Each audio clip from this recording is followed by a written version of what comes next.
میں خود پڑھ دوں گا، اگر میں نہ پڑھ سکا میں جا کے دوسرے اہل سنت والجماعت کے جو مفتی ہیں ان کو میں اپنے گھر میں لاؤں گا، وہ تمہارا کام کر دیں گے.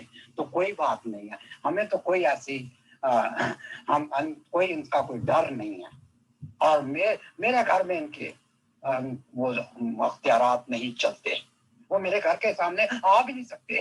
میں نے پابندی لگائی ہوئی ہے، خبردار کوئی مولوی اس گھر کے احاطہ میں بھی آئے. جی محترم مشتاق صاحب، بہت شکریہ. اگلا سوال یہ ہے کہ اب تو جماعت کا بہت بڑا حصہ باہر کے ملکوں میں چلا گیا ہے اور وہیں پہ سیٹل ہو گیا ہے. تو چلیں، جب تک ربوہ یا قادیان کی حدود تک بات تھی تو یہ بہت زیادہ جکڑے ہوئے تھے، لیکن باہر جا کر بھی کیا ان لوگوں کی آنکھیں نہیں کھلی اور یہ جو ساری بندشیں ہیں ان میں خوشی کے ساتھ رہنا چاہتے ہیں؟ جی، کیا میں نے آپ کو کچھ ٹھیک بتا دیا، یا اگر کچھ آپ نے پوچھنا ہے اس معاملے میں تو میں اور بھی آپ کو، اگر آپ کے ذہن میں کوئی اور سوال ہو تو میں وہ بھی بتا دوں گا. بہرحال شادی بیاہ کے سلسلے اور یہ موت وغیرہ ہو گئے تو اس کے لیے تو ہمیں کرنا پڑتا ہے. کیا میں آپ کو ایک واقعہ بتا دوں، یہ اس قدر بدبخت ہیں یہ لاہوری، مجھے تو وہ لاہوری کہتے ہیں، یہ لاہوریوں کا جنازہ بھی نہیں پڑھتے. یہاں اس ہاسٹل میں 2 لاہوری تھے، میاں بیوی، اور they were very important personalities in Pakistan. یہ جو لاہور جماعت کے امیر ہیں ان کے بہنوئی تھے اور ان کی بیوی ڈاکٹر تھی. یہ بہنوئی پاکستان ریلوے میں، پاکستان ویسٹرن ریلوے میں یہ چیئرمین تھے. یہ فوت ہو گئے تو میرے خاندان کے لوگ ان کا جنازہ یہ نہیں پڑھنے گئے کیونکہ وہ لاہوری ہیں. اب دیکھیں یہ اس قدر، یہ میں تو ان کو بدبخت کہتا ہوں. جی، میں نے آپ کو کہا کہ یہاں پر زیادہ، اگر آپ جرمنی میں آئیں، انگلینڈ میں جائیں، یورپ میں کہیں اور دوسرے ملک میں جائیں جہاں ان کو آسانی سے اسائلم مل جاتا ہے، کینیڈا میں جائیں، وہاں تو آپ کو زیادہ تر یہ ینگ نوجوان لڑکے ملیں گے 30 سال کے، 25 سال کے، جو کہ وہاں سے کسی نہ کسی طرح سے نکل آئے، زیادہ پڑھے لکھے نہیں ہیں. تو ان کو تو مجبوراً ان کو جندہ دینا پڑتا ہے، کیونکہ ان پہ یہ اسائلم کی جو ہے نا وہ ڈانگ کھڑی ہوتی ہے کہ اگر تم نے ہماری بات نہ مانی. وہ نمازیں بشک پڑھتے ہیں، نہیں پڑھتے، یہ شرابیں پیتے ہیں، ان کو چندہ دے دو بس، ان کو آپ سے کوئی غرض نہیں ہے. باقی جو پڑھ لکھ گئے ہیں، وہ جو سمجھداری ان کو سمجھ آ گئی ہے، وہ سمجھتے ہیں نظام کو، چاہتے ہیں کہ یہ غلط ہو رہا ہے تو اپنے طور پہ آہستہ آہستہ چندوں کی شرح کم کر دیتے ہیں. جس طرح یہ بےایمانی کرتے ہیں تو وہ بھی ان کو اپنی آمدنی صحیح نہیں بتاتے. میں اپنے چھوٹے بیٹے کی ٹیکس پریپیئر خود کرتا ہوں. اس کی جو سال میں ایک دفعہ ہمیں ٹیکس فائلز کرنا ہوتا ہے، تو میں نے اسے اس دفعہ پوچھا، بیٹا تم نے کیونکہ وہ اچھا خاصا دونوں میاں بیوی ٹھیک ٹھاک کماتی ہیں، تو میں نے کہا بیٹا تم نے چندہ کتنا دیا، کیونکہ اگر میں جیسے تم اچھا خاصا چندہ دیتے ہو 10%، تمہاری تو انکم بھی بڑی اچھی ہے، تو اگر مجھے بتا دو تو میں تمہیں وہ ایڈ کر دوں گا تمہارے ٹیکس فارمز میں، تو تمہیں ٹیکس کم دینا پڑے گا، وہ تمہیں ڈیڈکشن مل جائے گی. اس نے کہا ابو ہم نے تو اتنا چندہ دیا ہی نہیں ہے، اب یہ پڑھے لکھوں کا. کہتے جی میں نے تو میکسیمم تو 600-700-800 سال کا چندہ دیا ہے.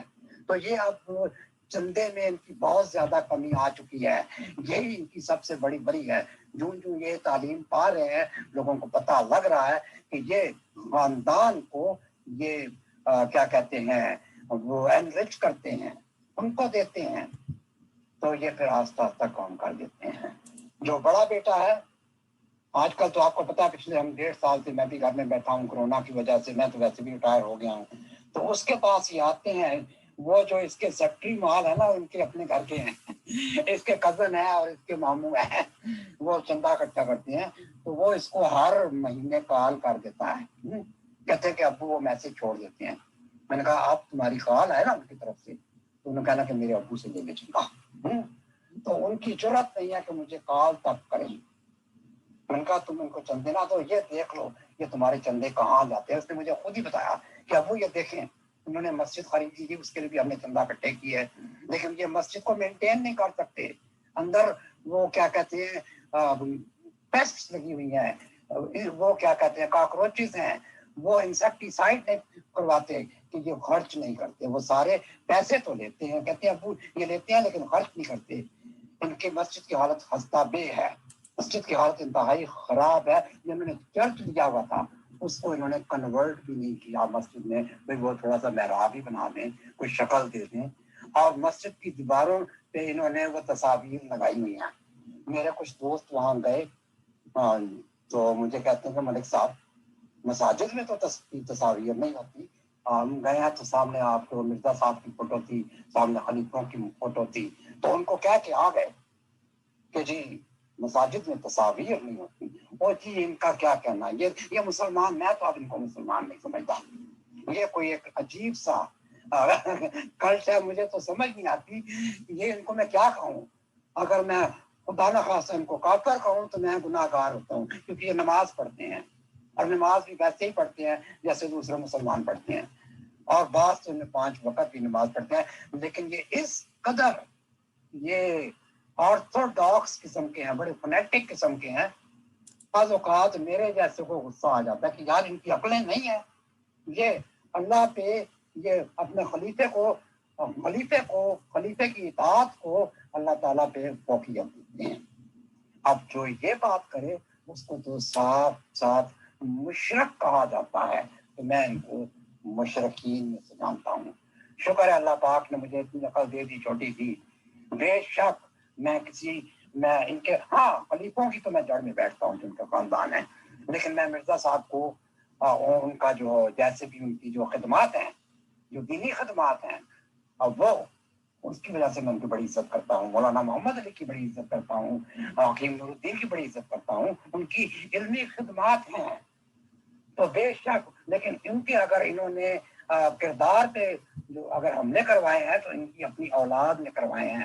وہ سیرت المہدی جیسے لکھ کے اور طرح طرح کی کہانیاں لکھ کے یہ خود انہوں نے یہ کیا ہے.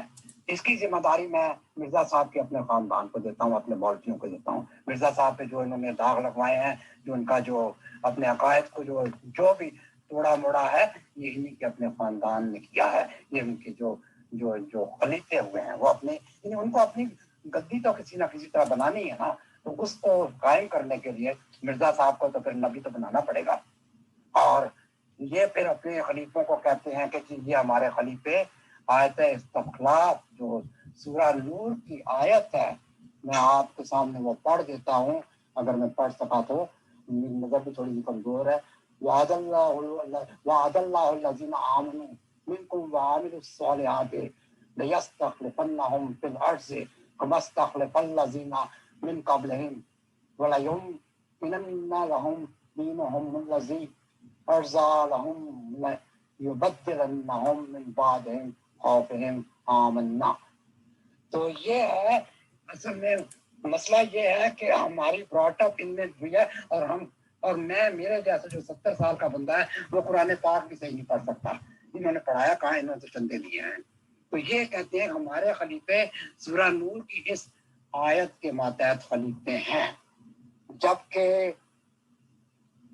جب ان کو بتایا جاتا ہے کہ ایسا دعویٰ تو حضرت ابوبکر نے بھی نہیں کیا تھا, انہوں نے بھی کبھی نہیں کہا اپنی خلافت کو, حالانکہ وہ تو نبی کے خلیفہ تھے. انہوں نے کبھی بھی نہیں یہ کہا کہ میری خلافت سورہ نور کے آیت استخلاف کے اللہ تعالیٰ نے جو وعدہ کیا ہے اس کے مطابق ہے. تو یہ انہوں نے کہاں سے عقیدہ بنا لیا.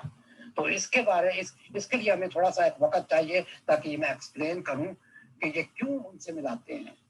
اسی وجہ سے انہوں نے مرزا صاحب کو نبی پہلے بنایا ہوا ہے. جی محترم مشتاق صاحب, ایک سوال ذہن میں آ رہا ہے کہ کون سا ایسا ٹرننگ پوائنٹ تھا آپ کی زندگی میں جب آپ اس سارے سلسلے سے بیزار ہو گئے اور آپ نے اس کو چھوڑنے کا ارادہ کیا؟ جی, اور کوئی انتظامی سوال آپ نے کرنا ہو تو وہ پلیز کر دیجئے. جی سوری, میں مائک کھولا نہیں تھا. تو میں کہہ رہا تھا کہ یہاں ہاسٹل میں حکیم نور الدین کے بیٹے میاں منان عمر ہوتے تھے, وہ تو اب فوت ہو گئے ہیں. مجھے بتایا گیا کہ یہ حکیم نور الدین کے سب سے چھوٹے بیٹے ہیں جو کہ مرزا ناصر جو ان کا خلیفہ تھے ان کے ہم عمر تھے.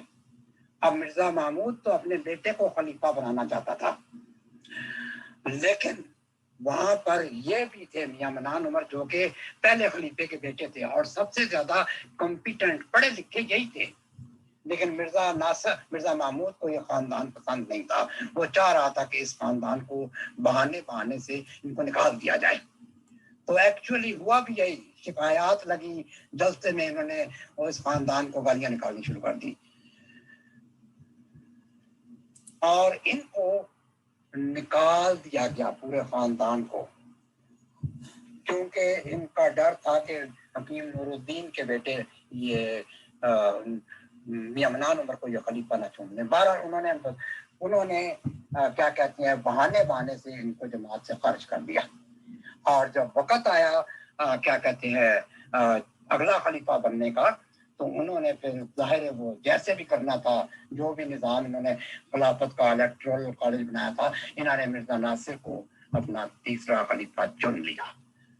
تو اتفاقاً جب میں ان سے ملا ہوں تو میرا خیال تھا کہ یہ چونکہ اس وقت مرزا طاہر خلیفہ تھے تو یہ مرزا طاہر کے ماموں تھے.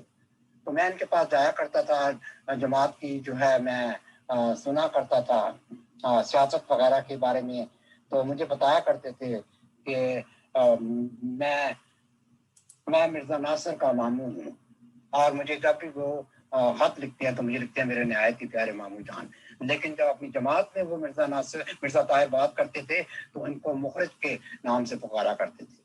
تو بہرحال ان کے بڑے پیروکار ہیں، آج بھی بہت زیادہ پیروکار ہیں یورپ میں، امریکہ میں، کینیڈا میں. تو میں نے ایسا کیا کہ ان کو تیار کر لیا، جی آپ خلافت آپ کے گھر سے شروع ہوئی تو آپ کیوں نہیں واپس آ جاتے. تو انہوں نے مجھے کہا کہ آپ مرزا طاہر صاحب سے بھی تو لے کے آئیں انویٹیشن، وہ بھی تو مجھے بلائیں. تو میں نے کہا ٹھیک ہے. یہاں اس وقت میرے سادہ صاحب جو میرے جورو کا بھائی جو چھوٹا تھا وہ پریزیڈنٹ تھا. تو انہوں نے کہیں بات چیت کر کے ان کو منوا لیا کہ جی ہم اس جماعت میں دوبارہ چلے جائیں گے، جو بھی ہے وٹ ایور. تو اب ان کے لیے انویٹیشن کون لائے وہ کہتے ہیں بلی کے گلے میں گھنٹی کون باندھے. تو خلیفے سے بات کر ہی نہیں سکتے، اور میرے پاس کبھی بھی کوئی جماعتی عہدہ نہیں رہا. تو میں نے ان کو کہا کہ ٹھیک ہے میرے ساتھ تیار ہو گئے ہیں تو میں خود جاتا ہوں ان کے لیے، میں انویٹیشن لے کے آتا ہوں. زیادہ سے زیادہ وہ انکار ہی کر دیں گے نا، اور تو کچھ نہیں کریں گے، میرا سر تو نہیں پاڑ دیں گے. خیر جی میں ان کے پاس گیا ہوں، ان کو بتایا. ابھی میں اندر داخل ہوا ہوں، بیٹھا ہوں مرزا طاہر صاحب کے کیا کہتے ہیں دفتر میں. تو انہوں نے پہلے تو ادھر ادھر کی باتیں شروع کرنی چاہیے، کیونکہ یہ 5 منٹ دیتے ہیں اور بڑے ہمیں پروٹوکول سے گزرنا پڑتا ہے. تو میں نے بڑے ادب سے کہا کہ حضور میں جس کام کے لیے آیا ہوں اجازت ہو تو میں عرض کروں. ہاں ہاں ضرور کریں. میں نے کہا جی میں میاں منان عمر صاحب کے بارے میں آپ کے پاس آیا ہوں. اچھا انہوں نے یہ نہیں مجھ سے پوچھا کہ تم کیا پوچھنا چاہتے ہو ان کے بارے میں. مرزا طاہر صاحب کا جناب علی چہرہ لال سر، ان کے منہ سے بات نہیں معلوم نہیں انہوں نے کیا کہا، لیکن انہوں نے مجھے اتنا سمجھ آئی کہ انہوں نے کہا کہ یہ جو اپنے دفتر کا دروازہ تھا، دفتر خلافت کا دروازہ، انہوں نے کہا کہ یہ جو دروازہ ہے یہ میاں منان عمر صاحب نے فخر الدین ملتانی کے بیٹے مظہر ملتانی کی کتاب کا کوئی کتاب کا دیباچہ لکھ کے وہی دروازہ بند کر دیا ہے. بہرحال میں ان کے بھتیجے کو ملتا ہوں، وہ ان کے جو ان کے بھائی تھے عبدالسلام، وہ ان کی جماعت میں تھے. تو کہتے ہیں ہم ان سے ملتے ہیں. بس اس کے بعد انہوں نے نیچے سے لائی بتی مجھے باہر نکال دیا. اچھا ایک آدمی نے جو حوالہ دیا وہ غلط دیا تھا. تو خیر میں تو باہر نکل آیا، انہوں نے میری فوٹو بھی کھینچی. تو پھر جناب جب میں اٹھنے لگا نا تو کہتے ہیں بڑے جنی بڑا جھیپ کے کیا آپ نے فوٹو نہیں کھنچوانی، ان کا ہوتا ہے کہ خلیفے کے ساتھ فوٹو. مجھے تو کوئی انٹرسٹ نہیں تھا، لیکن پھر بھی میں کھڑا ہو گیا. انہوں نے پتہ نہیں وہ خالی کیمرہ چلایا یا نہیں چلایا، آئی ڈونٹ نو. تو جو باہر تھا اس نے کہا ملک صاحب آپ کے پاس ایڈریس ہے، ہم آپ کا ایڈریس ہمارے پاس ہے، ہم کو آپ کو بھجوا دیں گے. وہ اگلے دن خط آ گیا کہ آپ یہاں آئے ہیں، آپ نے شرارت کی ہے، آپ نے آنا تھا تو بتا کے کیوں نہیں آئے. جی میں بتا کے جاتا تو انہوں نے مجھے جانے ہی نہیں دینا تھا. تو میں واقعی خاموشی سے گیا ہوں، لیکن انہوں نے مجھے شیطان بنا دیا. کہتے ہیں آپ شیطانی کرنے آئے تھے، آپ جو ہے بغاوت کرنے آئے تھے. وہ جی میری انکوائری ہے. مولوی بیچا گیا وہاں سے کہ پتا کرو یہ مشتاق ملک یہ خلیفہ صاحب کو ملنے کیوں آیا تھا، یہ کیا کوئی وہاں بغاوت چل رہی ہے. تو وہ بھی اس کی بھی ایک داستان ہے کہ کیسا اس نے جناب کو ڈرامہ کیا. تو وہ خیر ضروری باتیں ہیں. تو بہرحال جب انہوں نے حوالہ دیا تو میں نے میاں صاحب کو کہا کہ جی وہ تو آپ سے میں نہیں چاہتے. کہتے ملک صاحب میں نے آپ کو بتایا تھا، خواہ مخواہ آپ ضد کر رہے تھے. میں نے کہا کہ آپ آ جاتے، جماعت آپ کے والد صاحب کی جماعت تھی. تو کہتے نہیں انہوں نے بلانا تھا. تو پھر انہوں نے مجھے بتایا کہ انہوں نے آپ کو حوالے ہی غلطی ہیں کہ آپ. تو جی میں واپس آ کے تو میں نے جب ابزارہ پڑھا ہے تو وہ تو میں نے ان کا جو کیا کہتے ہیں وہ جو ٹیچنگز پائی وہ تو ٹوٹلی مرزا صاحب کی جو ٹیچنگ سے ان سے مختلف تھی. تو ظاہر ہے پھر میری تحقیق ہوئی تو میں اس جماعت سے تو دور ہو گیا. میں نے کہا جی یہ ہماری جماعت نہیں ہے، یہ مرزا صاحب کی جماعت نہیں ہے، یہ کوئی اور ہی موومنٹ ہے. تو میں پھر اپنے گھر تک رہا ہوں، سوائے اس وقت کے جب کہ گھر میں کوئی پوتی ہو جاتی تھی یا کوئی بچوں کی شادیاں ہوتی تھی. بلکہ جب میں اس وقت جاتا تھا ان میں یہ لوگ مجھے گھور کے دیکھتے تھے اس طرح کے کھا جائیں. لیکن یہاں آپ کو پتا ہم تو نہیں کام بیٹھے ہیں، ہمیں تو یہ کچھ بھی نہیں. ہاں گھور کے دیکھ سکتے ہیں، جیسے بل کو کون روک سکتا ہے. شاید کو آوازیں بھی کاسلتی ہوں لیکن ہمارا کچھ بگاڑ نہیں سکتے. تو میں بس اب تو میں نے کئی سال ہو گئے ان کی مسجد کو دیکھا تک نہیں ہے سوائے اس وقت کے جو میرے 2 سالہ صاحب بہت ہوئے ہیں. جی مشتاق صاحب میں بہت ہی توجہ سے سن رہی ہوں. مجھے یہ پوچھنا ہے کہ اتنی انسیکیورٹی کی کیا وجہ ہو سکتی ہے؟ اگر کوئی شخص اتنی بڑی جماعت کا ہیڈ ہو اور اس کے اشارے پہ سب کچھ ہوتا ہو تو اتنا ایک شخص کا نام سنتے ہی اتنا زیادہ انسیکیور ہو جانا، آپ کے خیال میں اس کی کیا ریزن ہے؟ تو یہ تھا مختصر میں میری زندگی میں موڑ کہ میں نے ان کو کہا جی میں ان کے ساتھ نہیں ہوں. یہ وہ لوگ نہیں ہیں جن لوگوں کے ساتھ مرزا غلام احمد قادیانی کی جماعت تھی وہ شروع والے. تو میں نے وہی پھر عقیدے اپنا لیے جو مرزا صاحب کے تھے. وہ کسی وقت آپ کو میں بتاؤں گا کہ مرزا صاحب کے عقیدے کیا تھے جو میں آج جب ان کو سناتا ہوں تو کہتے ہیں جی آپ تو لاہوری پیغامی ہو گئے ہیں. تو پھر میں ان کو کہتا ہوں بھائی ہاں بالکل آپ ٹھیک کہہ رہے ہیں، مرزا صاحب جو تھے نا آپ کے وہ بھی پیغامی تھے، وہ لاہوری تھے، ان کے عقیدے یہی ہیں. تو ان کو پتہ نہیں یہ جہالت میں ڈوبے ہوئے ہیں. سب سے پہلے آپ کے پاس تو ایک مثال موجود ہو گئی ہے جو کہ یہ عطیہ کو جو انہوں نے تھریٹ کیا. عطیہ نے کیا کیا؟ عطیہ کا کیا قصور ہے؟ عطیہ کا یہی قصور ہے کہ اس نے جو نظام دیکھا ہے، جو ان کے ساتھ زیادتیاں ہو رہی ہیں، جو وہاں خرابیاں ہوئی ہیں، جو قتل ہوئے ہیں، یہ ان کو ایکسپوز کر رہی ہیں نا. وہ یہ چاہتی ہیں کہ یہ نظام پارسا ہو جائے، ٹھیک ہو جائے. لیکن اس کے جواب میں آپ نے دیکھا کہ ان کو کتنی گندی گالیاں ملی، کتنی غلیظ گالیاں. یہ گالیاں اگر ان کے بانی سن لیتے ان کو کھڑے کھڑے وہیں یہاں کو میں نہیں سمجھتا وہ کیا کرتے، ان کو نکال دیتے. لیکن یہ چونکہ خلیفہ کو ایسے بندے چاہیے، غنڈے چاہیے. خلیفہ صاحب جو ہے وہ اس کمپیٹنٹ نہیں ہے، تو ان کو ایسے بندے چاہیے جو ان کی خلافت کو سپورٹ کرتے رہیں. آپ کو حیران ہوں گی کہ مجھے 2 روز پہلے لندن سے ایک صاحب نے کال کیا اور مجھے ویسی ہی انہوں نے وارننگ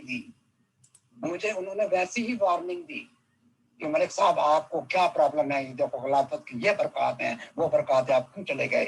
آپ جو نکل جاتا ہے وہ تباہ ہو جاتا ہے، وہ برباد ہو جاتا ہے، یہ ہوتا ہے وہ ہوتا ہے.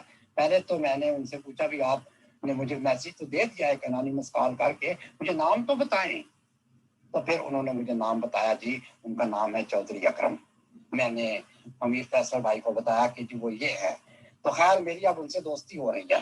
تو میں نے پھر اپنے بتایا کہ میں نے اس سلسلہ میں یہ چیزیں دیکھی، یہ ان کی باتیں جب دیکھی. آپ لوگوں نے جھوٹ بولے، آپ مجھے ان کے جو کارنامے بتا رہے ہیں کہ بڑی ترقیات ہو رہی ہیں، کہ اتنے مساجد بنا دی، اتنے احمدی کر لیے اور اتنے قرآن کے ترجمے کر لیے، اتنی کتابیں. 12 تو میں نے کہا جی آپ یہ فرضی باتیں نہ کیا کریں. تو یہ تھریٹ دیتے ہیں، لیکن یہ تھریٹس وہ بیچارے ان پر تو چل جائیں گے جو ان پہ ڈیپینڈ کرتے ہوں. میں ان پہ یا میرے بچے ان پہ ڈیپینڈ نہیں گئے تھے، ہمیں ان کی تھریٹ کی کوئی پرواہ نہیں ہے. لیکن یہ پھر ظاہر ہے ہمارے جیسے بندے ان کو چاہیے. میں آپ کو مثال دیتا ہوں پاکستان کی سیاست. پاکستان میں 2 بڑے کرپٹ لیڈرز ہمارے یہاں آئے ہیں، ایک نواز شریف اور ایک زرداری، جنہوں نے پاکستان کی اکانومی کا بیڑا غرق کر دیا. لیکن انہوں نے ایک ہاتھ میں بدماش رکھے ہوئے تھے، دوسرے ہاتھ میں ان کے مولوی تھے. اور وہ تو چونکہ سیاست کرتے تھے.